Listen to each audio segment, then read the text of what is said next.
Welcome to another episode of the Urban Wall Street Project. I'm your host, Earl Christian III. Of course, we have an amazing show today. I have a brother of mine who's a dynamic attorney in corporate law. He's been doing some powerful things for several years now. So we're going to title this Corporate Law 101. So if you think this is the arena you want to get into, it's definitely different from entertainment and civil. So get your pen and pad out, because it's going to be a serious situation. I want to introduce my colleague, Mr. Lino Solis.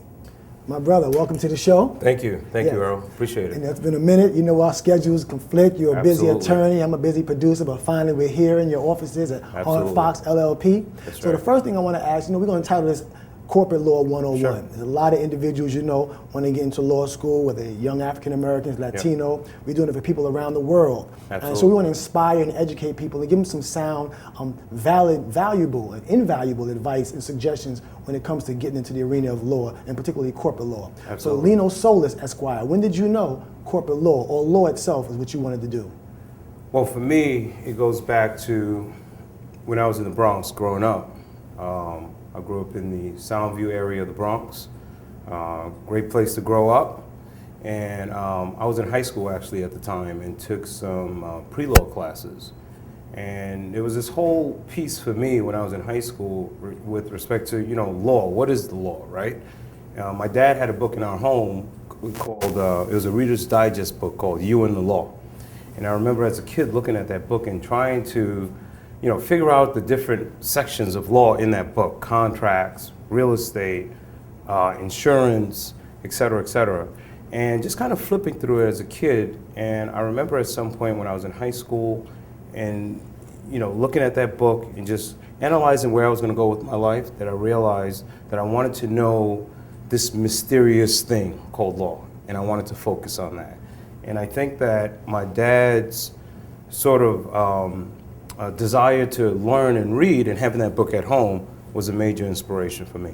Right. So now, of course, you're in high school and you got the inspiration at home. And it's a beautiful thing because we know education, it starts at home. That's the foundation. That's so right. It was a beautiful situation where you were in, where you got to understand a light bulb. This is right. what I want to do. So now we're going to take it from high school, and then of course you landed at Howard University. That's right. Okay. HU. I went to Stevenson High School, and from Stevenson I had a chance to go to Howard. But I tell you, one of the things that drove me to go to Howard was at Stevenson we had a professor by the name of Miss Brown. Okay. Professor Brown and Keller, I believe, was a social studies professor. Yes. And they both had gone to Howard.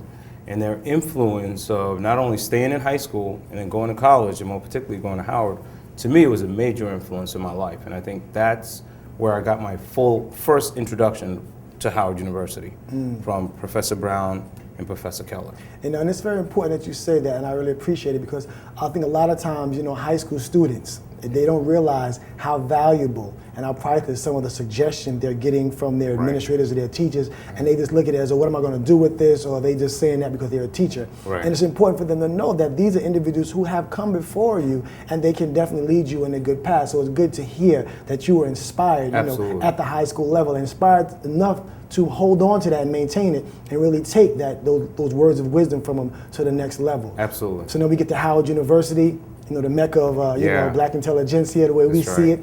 And what was it like there? Did you start as pre-law? Did you come in as pre-law? Yeah, when I applied to Howard,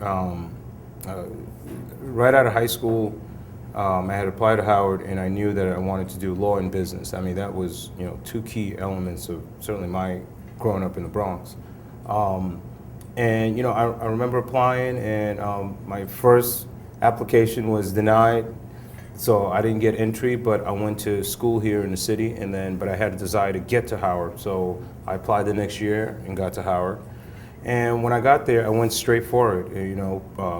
Political science with a pre-law minor. Okay. So you took all the key courses related to law, like constitutional law, political science, the introductory courses.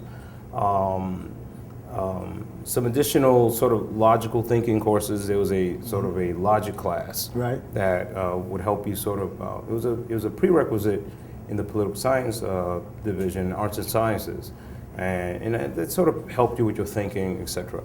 So while at Howard, we had some great professors at Howard. Professor Thornton, who taught Constitutional Law 1 and 2.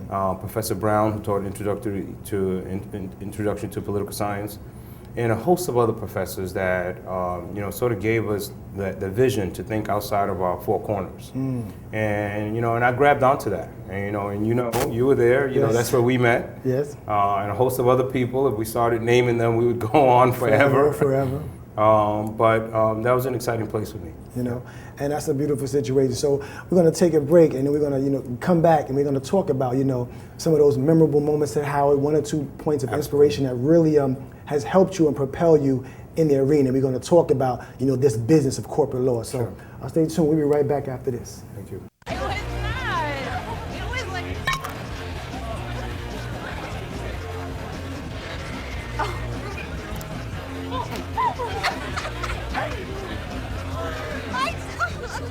It's easy to tell if you've had way too many. But what if you've had just one too many?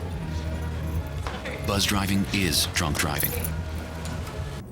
Welcome back. I'm sitting here with my colleague, Mr. Lino Solis, Esquire, and the topic of today is Corporate Law 101. We're going to continue talking about corporate law and where he is now with his corporate law firm and what he's doing his thing. So let's continue. So, Brother Lino, so we're back. So now we're out of law school. Okay. Law school was tough. But before we go further, I just want to give me one of your most challenging and memorable moments of law school before we move forward. Wow.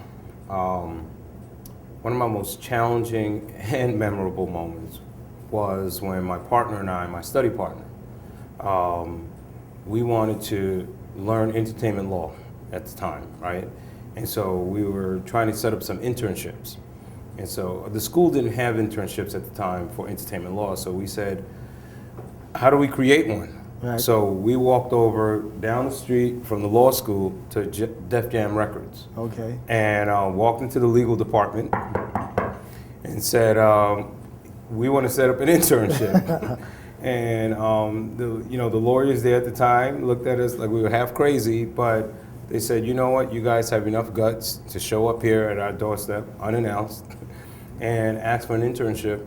We're going to give you one. And we spent about 2, maybe 3 weeks at Def Jam in their legal department.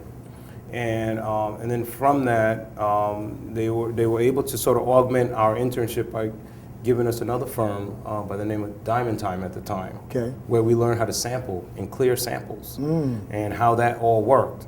So we spent a few weeks at Def Jam and then spent the balance of our internship at Diamond Time. Okay. And from there, I was able to, sort of learn how to clear samples and how that worked within the industry. And my buddy at the time was Ira Springer, and we were able to lock that down and got some credit for it. So it's really exciting. Thing, Yeah, right? really so exciting. now, so that was your, so definitely internship, integral. Yes, in absolutely. In your mobility. Yeah, Upward absolutely. mobility. Okay. No question about So it. now, but entertainment law, that was just stint there. You saw it, you experienced it a bit. Yeah. But I guess something jarred, and like, I like this, but it's not actually my Right. actual complete niche. I can Right. do this, but it's not that complete niche. So when did corporate law Yeah. become the situation? Entertainment law is near and dear to my heart. As you know, we spent some time at Howard, and Yes. we all said, we're going to go into law or go into production or go into being an artist. And we all kind of chopped it up in a variety of different capacities, or go into film production, like our good buddy Steve Harris, or go into acting, like Anthony Anderson and Yes. Wayans, et cetera. So we chopped it up while we were Yes. there, right? And announcing, we have other folks that do that. So I sort of segued maybe 15 years ago, maybe a little less, into corporate law, corporate real estate transactions, where I spent time as general counsel to a company called, associate general counsel to a company called Ashley Stewart, Okay. and rolled that company out from, I don't know, maybe 10, 15 stores to over 500 stores around the country. Wow. And then I spent some time as general counsel of Thor Equities, Right. where I sat as general counsel and vice president and rolled that company from maybe 2, 3 malls around the country to over 25,000 square feet of Yeah. retail real estate around the country. Now, if I may, I try to do my homework, and I Yeah. stay abreast of what my brothers are doing. Yeah. A few years back, Coney Island Yeah. was undergoing some revamping, and you were definitely integral in that situation too, weren't you? Yeah, I was general counsel at Thor at that time. That was a lot of fun, and we were the owners at the time of the Coney Island assets, and we were looking to do some change out there that would be great for the citizens of Brooklyn and for the citizens of Coney Island. And that was a lot of fun. We hit a few bumps along the way, but outside of that, I think it was a win-win for our citizens. Right. Now, when it comes to corporate law, Lino, in the undergraduate level and the graduate level, there's different courses that, you have to take that's mandatory or prerequisites. Right. But what are some of the things that's maybe not on your syllabus that you'd want to be astute in if you really feel that corporate law is the area you want to go into? Yeah, that's a good point. I think certainly your bread and butter, which I think is in most law schools is a prerequisite, and that is corporate law 101. Right. You want to be able to take that. Some UCC courses, contracts. Depending on which area you want to go, maybe some security courses, etc. But I've been successful and lucky enough, really, to sort of fashion my practice to corporate real estate finance and acquisitions and development. In fact, my key focus is to develop within the urban core across the country. How do we shift capital into the urban core? How do we change how, Baltimore, inner city Baltimore looks like, inner city Philly, DC, East St. Louis, Illinois, right? How do we take capital from a variety of different sources and bring that capital into that community to help the citizens of that community develop one block at a time? How do we do that? And so that's been sort of the focus of my practice over the last 10 plus years. As general counsel of Thor, that's what we did. We raised hundreds of millions of dollars and developed in the urban core around the country. That's a beautiful thing. Now, right now, I'm sure there's a promising, aspiring corporate law, like, oh, that's what I want to do. I feel that. Lino Solis, I wish I could meet Mr. Solis. I wish I could pick his brain. I would love to be his intern. Someone comes to meet Mr. Lino Solis. What would you be looking for in an intern? That's a very good point, because I started an internship program while I was at Thor Equities for lawyers, and we hired directly from law school, which is a rarity, right? Hiring in a law practice, a corporation, directly from law school, that's rare. And I was able to hire, I would say probably 7 to 8 lawyers from law school and set up an internship. So what do I typically look for an intern? Somebody with passion for what they want to do, not just a job. Because just having a job, that whole concept of just having a job, that's out the window now. Yes, sir. Right? Passion, career, that you really believe in this thing, that you really want to be part of my team. If you can somehow transmit to me or a potential employer that you want to be part of that team, I'm telling you, you put yourself outside the box. You put yourself in the top probably 2% of that list, maybe 1% of that list. Because what we look for is someone that wants to be passionate about their work and wants to be part of the team. So passion is critical. And then obviously knowledge, comes right behind it, I think. But passion and knowledge. A beautiful thing. So in corporate America, in corporate law, I just interviewed these gentlemen, and it said black faces and white places. It was Dr. Randall Pinkin and Dr. Jeffrey Robinson. And there's a lot of different dynamics, and we keep it honest when it comes to African Americans making headway and leaps and grounds. Do you think the dynamic or the struggle for African American lawyers is as profound as it was maybe when you first started in law? Again, another interesting and great point. I mean, to me, certainly also coming from Howard, that was important to me, to make sure that we sort of mix it up a little bit. So when I came into this business of real estate corporate law, I remember sitting at a firm in a conference room very similar to this, and tons of people coming in and out, transacting, executing deals, right? And not one person that walked in there was of color. Whether it was a title person, an insurance person, a paralegal, not one person that walked into that room out of hundreds of deals that we cut was of color. And so I made a promise to myself that if I had the capacity, that I would make sure that we kind of mixed it up a little bit, because only then can we really say that the wealth in America is being shared by all. Yes. Right? It's a wealthy and great country, and there isn't any reason why we all can't share in the greatness of America. True. So I made it my business to make sure that we hired folks of color into our legal departments. Yes. And that's such an important situation. You know, it's very important that people realize, you know, if not us, then whom? That's right. And those of us who are reaching certain goals and accomplishments and achievements have to recognize the only way we can truly begin to continue elevating ourselves is if we're lifting, as our motto at Howard, lifting as we climb, as we reach back down to that next generation that's like us. That's right. From where we're from, that want to do the same thing and have that passion. Sankofa, I love it. We're here at Corporate Law 101, Lino Solis. Take a quick break, we'll be right back.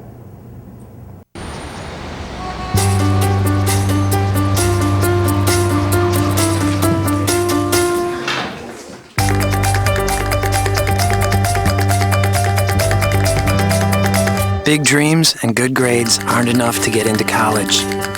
There are actual steps you need to take. Finding someone who can help is the first and most important. For the next steps, go to knowhowtogo.org. I'm Karen Nethersole, CEO of Full Circle New York. If you want to be business-wise and financially astute, check out urbanwallstreet.tv. Welcome back. If you're just tuning in, I'm having a dynamic conversation with my colleague Lino Solis. He's a corporate lawyer, and we're talking about Corporate Law 101. So I want to get back into it, you know, the hiring and recognizing the need to support, you know, young African Americans, Latinos, or people of color. I don't like to say the word minority because the root of that word is minor, and I think we're just as major, if not more major than anyone else. So when it comes to people of color and the people who have not necessarily been given the opportunities, why was it so important for you? And you said in the last segment that you hired about 7 to 8 right out of law school, and you said that's a rarity. I want to know why that's a rarity, number one. But secondly, how have those people progressed in their craft right now? You know, it's a good point. I mean, you know, on the front side of your point, it's important for us to certainly give back, to have the Sankofa concept that you talked about, because we don't get there on our own bootstraps, if you will, or our own individual merits. Yeah, you have to have your, your individual ability to execute and get to point A, but somebody helped get you there, right? No question. If we look at the work of Dr. King, the work of Reverend Powell, and a host of other leaders that came way before we came on the scene, they helped propel us to get to Howard University, to get to the law firm, to have the ability to hire. So to me, it's my duty, right? That's the price I have to pay for the blessings I've been given. So to give back and to hire and to expose other African Americans, Latinos, et cetera, folks of color, to this world of corporate real estate finance, and how we execute within it. Because we talk about this thing about changing the face of our communities, right? And helping mom and pop capture the value of that real estate asset in their community.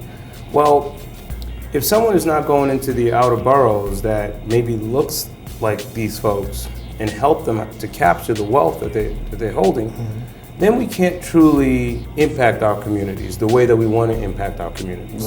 I mean, let's face it, mom and pop that holds a piece of real estate that can be leveraged to have value to them, chances are that they'll feel more comfortable maybe doing some business with somebody that looks like them. And to the extent that we can educate our collective students that are in law school and bring them into and mentor them, because this business of law, you're really an apprentice and somebody has to mentor you through this process. And to the extent that we can bring people into the practice, teach them, and then go out into the city, the country, and help our communities heal. To bring retail to our outer boroughs, to bring housing, to bring development, to help mom and pop with that real estate asset, increases value. That's important. It's important for the entire country, not just for us. Very much so. So to me, that was an important piece. And when we look at some of the lawyers that we hired, Gerline Gracia, she's doing fabulous. Sisters from Haiti. Gerline, if you're listening to this, God bless you. You know, she's doing amazing work right now. She's in the city. So if you get her business card, hire her because she is super, super sharp. Kim Thompson, another sister that came straight from law school and worked with us at Thor Equities. Amazing, amazing sister. She's now in Charlotte running a major utility gas company out there as counsel.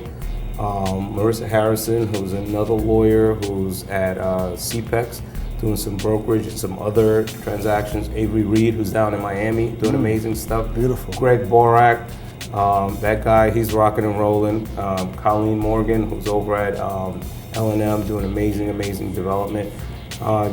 Justin Zenatellis, and a host of other interns that spent months with us earning credit and taking that credit, going back to school and going back to their respective cities and developing and doing what's necessary to get them from point A to point B. I love that. I'm just sitting here inspired, just hearing the names of the individuals that, were given an opportunity, whereas they may not have been given the opportunity had not have been someone like yourself.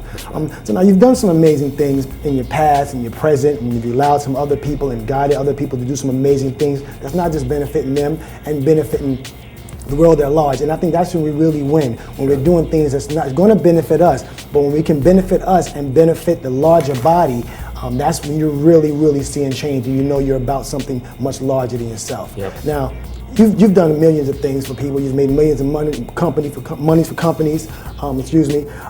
But Lino Solis, the next 5-10 years, where are you taking it? I know you got some things developing. So tell me some of the things that's going to be developing. We need to be paying attention for with your stamp on it, brother. Absolutely. I think as we progress into the next 5-10 years, certainly with respect to my practice and where we're going with our focus. Our focus is developing within the urban core, as I had mentioned earlier. I have a passion of changing the face of urban America, one block at a time. That's right. How do I redirect capital to those communities, right? How do we raise capital from a variety of different sources and bring them into those communities? I could tell you, based on what the federal government is looking at, state governments, and even local governments, impact in the infrastructure of these communities are going to be critical. So you'll see hundreds of millions, if not billions of dollars, right, from the federal, state, and local economies, directed within the urban core. I mean, take a look at Washington, D.C. It's not the same Washington that we saw when we were in school. Definitely not. Definitely not the same Washington. Take a look at some areas of the South Bronx, some areas of Harlem. 8th Avenue from 110th to 155th Street is not your Harlem that you remember prior to Howard. Not at all. Right? Other communities around the country that we're looking to impact. Northwest Philadelphia is another community that we're looking to impact. So you can see there's a trend going on, and the trend is folks going back into the urban market. Excellent. Okay, Excellent. and we're already in those markets in terms of folks of color, and to the extent that we can help people that are already there kind of leverage their positions and develop in those communities, purchase assets in those communities, and be smart about what they're doing. That's what my practice is focused on across the country, not just New York.